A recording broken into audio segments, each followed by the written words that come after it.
Hello friends, तो आज हम इस वीडियो में डिस्कस करने वाले हैं एक ऐसी स्ट्रेटजी जो ओनली रिपीटर्स के लिए, यानी यदि आपने ड्रॉप लिया है, आपका सेकंड ड्रॉप है, थर्ड ड्रॉप है, तो ये स्ट्रेटजी उन बच्चों के लिए, ये वीडियो उन बच्चों के लिए। यदि कोई फ्रेशर है तो वो देख सकता है कि इसमें कौन कौन सी मिस्टेक्स आपको नहीं करनी है। ठीक है, तो आप इसके लिए इस वीडियो को देख सकते हैं, लेकिन ये मेनली रिपीटर्स के लिए। फ्रेंड्स, जो भी रिपीटर इस वीडियो को देख रहा है, आप गौर से देखना, और यदि आपने इस वीडियो को पूरा देखा और एक एक बात को फॉलो किया तो डेफिनेटली आपको 2024 में गवर्नमेंट मेडिकल सीट अलॉट होने से कोई नहीं रोक सकता।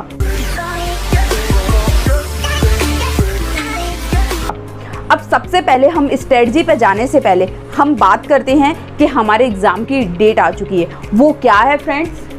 5 मई, जो कि सबको पता है।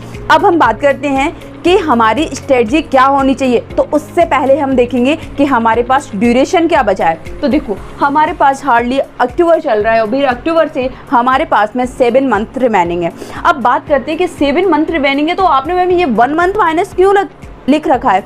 तो देखो, सबसे पहले हम 1 मंथ, ये जो आपका लास्ट का जो 1 मंथ है फ्रेंड्स, वो एक ऐसा मंथ होता है जो आपके हेल्थ इश्यूज़, आपका एंजाइटी, पेपर का डर, इन सब में ख़राब हो जाता है। उसमें वो एफिशिएंसी पढ़ाई की नहीं आ पाती है जो हम पूरी साल दे सकते हैं स्ट्रेस फ्री होकर के। मानते हो इस बात को? कमेंट करके बताना। ठीक है, तो हम इसमें से 1 मंथ माइनस करते हैं होल ईयर के हिसाब से। अब हम बात करते हैं कि हमारे पास अब टाइम कितना बचा? 6 मंथ। तो अब आखिर इन 6 महीनों में हम कैसे तैयारी करें ताकि हमें एक गवर्नमेंट सीट मिल सके। अब हम बात करते हैं कि मैक्सिमम रिपीटर्स, मैक्सिमम मतलब 99.9% रिपीटर, उनमें मैं भी इंक्लूड थी जब मैं अपने प्रिपरेटरी फेज़ में थी, कि हम मेजर क्या मिस्टेक्स करते हैं। इवन मैं कहूँगी कि हर एक कंपटीशन देने वाला स्टूडेंट ये मेजर मिस्टेक्स करता है। तो फ्रेंड्स, आपको इन मेजर मिस्टेक्स को करने से बचना है। अब उसमें से सबसे पहली मेजर मिस्टेक्स आती है कि टेस्ट, यानी टेस्ट ना देना। हर एक स्टूडेंट के अंदर डर रहता है कि यार मान लो कि आपने कोई टेस्ट सीरीज ज्वाइन कर ली, ठीक है, और आपको ये लगता है यार मैंने ये सिलेबस पढ़ा नहीं है या मेरा रिवीजन नहीं है, और आप टेस्ट अवॉइड करते हो, आप टेस्ट से डर जाते हो, या आप उसको आगे प्रोकास्टिनेट कर देते हो कि मैं बाद में दे लूँगा, लेकिन आप टेस्ट नहीं देते हो। सबसे बिगेस्ट मिस्टेक है रिपीटर की टेस्ट ना देना। समझ में आई? अब उसके बाद आता है रिवीजन। अब देखो, रिवीजन में क्या करते हैं कि मैक्सिमम स्टूडेंट सोचते हैं यार ये चीज़ तो हमने पहले पढ़ी थी, क्या ज़रूरत है रिवीजन करने की, और आप उसको स्किप कर देते हो। यहीं पर आपको नेगेटिव मार्क्स मिलना शुरू हो जाते हैं। आप उन बच्चों से जो पढ़ रहे हैं इस टाइम पे, प्रेजेंट ऑफ टाइम पे उस टॉपिक को या उस सब्जेक्ट को पढ़ रहे हैं, आप उनसे पीछे हो जाते हो। तो आपको ये मिस्टेक नहीं करनी है। समझ में आया? उसके बाद आता है ओवर कॉन्फिडेंस। देखो, रिपीटर्स को हमेशा ओवर कॉन्फिडेंस होता है। क्या होता है कि जब उन्होंने फर्स्ट टाइम पे वो चीज़ें पढ़ी होती हैं और वो अपने दिमाग में एक इल्यूशनोजन, एक वहम पाल लेते हैं यार ये चीज़ हमको आती है, लेकिन एक्चुअली में देखा जाए ना, उनको वो चीज़ नहीं आती है। उन्हें ओवर कॉन्फिडेंस होता है, यार हमने तो लास्ट ईयर पढ़ी थी, वो फेमस टीचर थे ना, SRK सर, ये वाले सर, AV सर, उनसे सबसे पढ़ी थी यार, मुझे तो अच्छे से आती है। लेकिन जब क्वेश्चन एग्जाम में आता है तो वहाँ झक्की खुल जाती है।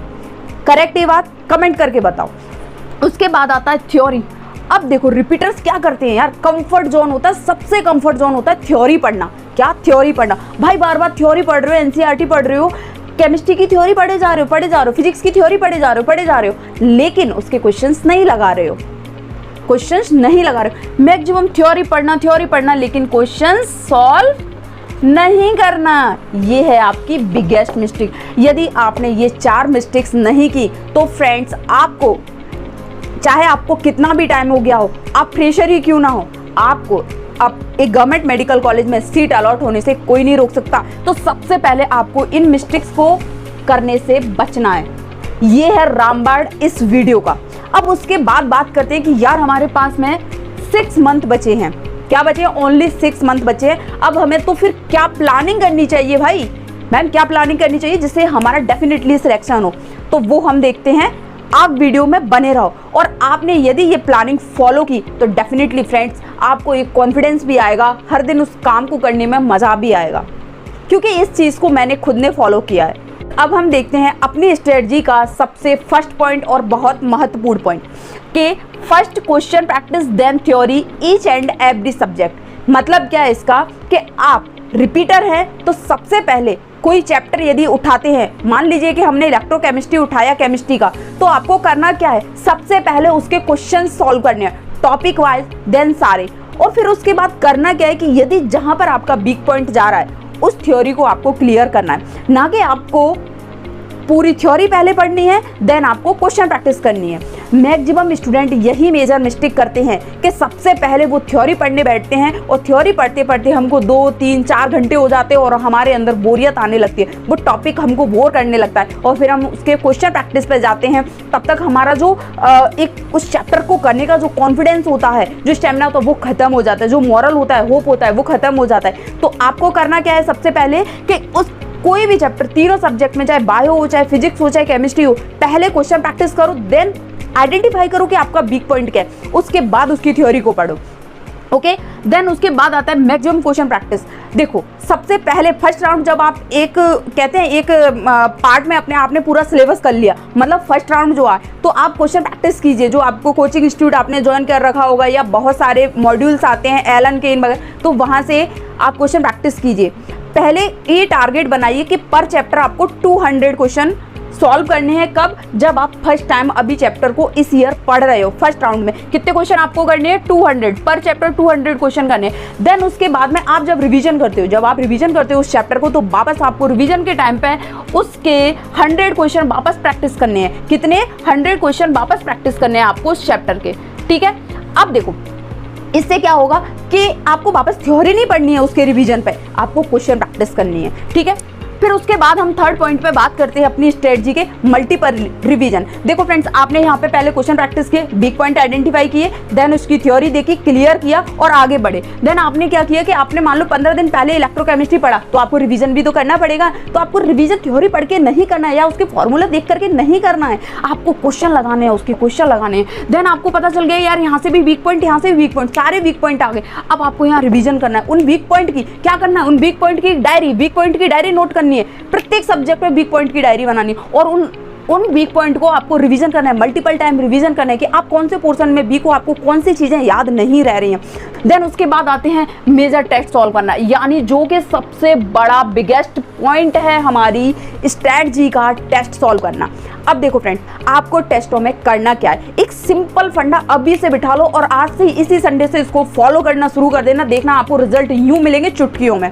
ठीक है, क्या करना है आपको? डिसाइड कर लो कि देखो 1 मंथ में 4 संडे आते हैं हमारे पास में, 4 संडे आते हैं। डिसाइड कर लो ईच एंड एवरी संडे आपको एक मेजर टेस्ट सॉल्व करना है। अब आपने मान लो कि कोई कोचिंग की टेस्ट सीरीज ज्वाइन कर रखी होगी, उसके भी माइनर टेस्ट चल रहे होंगे अभी इस टाइम पे। तो फ्रेंड्स, आप अपने आप से कमिट कीजिए कि मुझे वो माइनर टेस्ट आप देने जाइए, लेकिन मुझे हर संडे पूरे कंप्लीट सिलेबस का एक टेस्ट सॉल्व करना है, देन उसका एनालिसिस करना है। अब बात करते हैं कि इसके बेनिफिट्स क्या हैं। फ्रेंड्स, इसका सबसे बड़ा रिपीटर्स के लिए बेनिफिट्स है कि आपका कंप्लीट सिलेबस आपके दिमाग में घूमता है। ठीक है, और जो कि हमारे नीट एग्जाम को क्लियर करने के लिए बहुत ज़्यादा ज़रूरी है। यदि आपको लगता है कि माइनर टेस्ट अभी सॉल्व करो और लास्ट के 2 मंथ में हम मेजर टेस्ट सॉल्व कर लेंगे और हमारा एग्जाम निकल जाएगा, आप बहुत बड़ी गलतफहमी में, आप बहुत बड़ी वापस से मिस्टेक कर रहे हैं। आपको ये मिस्टेक नहीं करनी है। डिसाइड कर लीजिए आज से, चाहे आपको कितना भी आए, चाहे वो पेपर में आपसे 50% आपसे क्वेश्चन सॉल्व हो, लेकिन आपको पेपर देना है। हर संडे मेजर टेस्ट दीजिए और उसको एनालिसिस कीजिए, उसकी थ्योरी को बीच बीच में से जाकर के पढ़िए, उन क्वेश्चंस को सॉल्व कीजिए। उसका बेनिफिट आपको अभी नहीं दिखेगा, लेकिन मैं आपसे चैलेंज कर रही हूँ फ्रेंड्स, जिस बच्चे ने ये यदि स्ट्रेटजी फॉलो की, आपको डेफिनेटली लास्ट के जो एग्जाम के 2 या 3 मंथ, जब हमारे फरवरी जनवरी आ जाता है ना, मार्च में, एक वो कॉन्फिडेंस रहेगा, यार हम पूरी साल से मेजर टेस्ट सॉल्व करते आ रहे हैं, फुल सिलेबस वहां से देते आ रहे हैं, हम कॉन्फिडेंस रहेगा। वरना क्या होता है, बच्चे पूरी साल माइनर टेस्ट देते हैं और टेस्ट देते ही नहीं है। क्या कि यार हमारा सिलेबस नहीं हुआ। क्यों? एलन की टेस्ट सीरीज ज्वाइन करते हो तो उसमें 15 दिन का गैप मिलता है, सिलेबस ज़्यादा होता है, नहीं हो पाता वो। ठीक है, तो हम माइनर टेस्ट देने नहीं जाते हैं।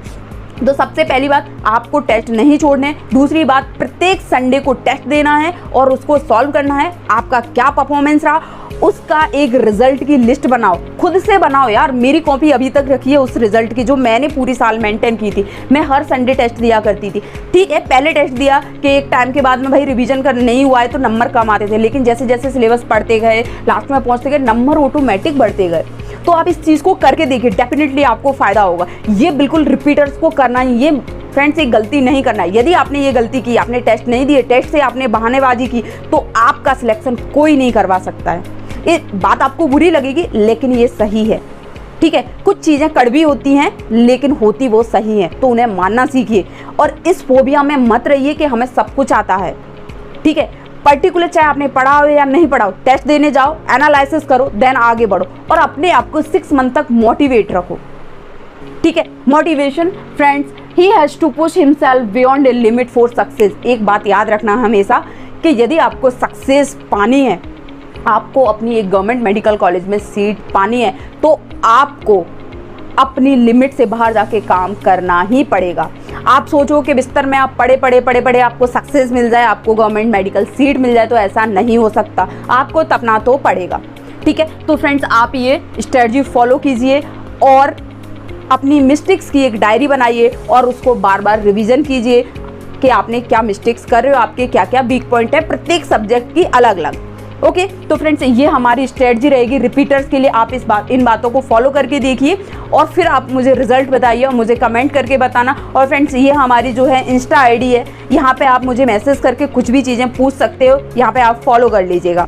तो फ्रेंड्स, अब देखो नेक्स्ट मंडे से हम ऑर्गेनिक शुरू करने वाले हैं चैनल पे, क्योंकि बहुत सारे बच्चों के कमेंट्स आ रहे थे, मैम ऑर्गेनिक हमको बहुत ज़्यादा प्रॉब्लम कर रही है। तो फ्रेंड्स, मैं आपसे प्रॉमिस करती हूँ मंडे से आपको मुझे ओनली 5 डेज देने हैं, ओनली 5 डेज। 5 डेज के अंदर आपकी ऑर्गेनिक आपकी मुट्ठी में होगी। क्या? मुट्ठी में होगी। इस वीडियो को ज़्यादा से ज़्यादा अपने दोस्तों को शेयर करना ताकि उनको भी 5 दिन के अंदर वो ऑर्गेनिक जो है उनकी मुट्ठी में हो और हम इस पे इतने अच्छे से काम कर लेंगे कि 5 दिन के अंदर आपको ऑर्गेनिक में वो कॉन्फिडेंस होगा कि आप ऑर्गेनिक का कोई भी क्वेश्चन हिला सकते हो। Believe me friends, only 5 days, only 5 days. Okay, तो इस वीडियो को शेयर कर दो सब जगह ताकि आपके जो भी और दोस्त लोग हैं उनको भी बेनिफिट हो सके। हम 5 दिन के अंदर ऑर्गेनिक को कवर करेंगे, ठीक है, विथ एक कॉन्सेप्चुअल तरीके से, ऐसा नहीं कि हवा में उड़ा दिया। आप देखना जरूर, उसके लिए आप चैनल को सब्सक्राइब कर लीजिएगा ताकि आपको पता चल जाए, नोटिफिकेशन आपको मिल जाए, ठीक है। और इसके साथ साथ आगे हम देखते हैं, आपको जो भी प्रॉब्लम होगी उन टॉपिक्स पे हम वीडियो बनाएंगे, उन पे हम बात करेंगे। आप मुझे कमेंट करके बता देना। लेकिन ऑर्गेनिक में बहुत सारे बच्चों को प्रॉब्लम आ रही है, इंस्टा पे बहुत सारे बच्चों के जो है कमेंट थे, तो मैंने सोचा चलो ठीक है, ओनली 5 डेज में आपको टाइम निकाल के अपना मैं आपको दूंगी। तो इसके लिए आप चैनल को सब्सक्राइब कर लीजिएगा और वीडियो को फटाफट शेयर कर दीजिएगा, ठीक है, ताकि सब जगह ये इन्फॉर्मेशन पहुँच जाए और 5 डेज में हम अपनी ऑर्गेनिक को अपनी मुट्ठी में कर लें, ठीक है। तो चलो, be positive, all the best, अपनी प्रिपरेशन कीजिए अच्छे से और इस स्ट्रेटजी को फॉलो कीजिए। All repeaters, remember it.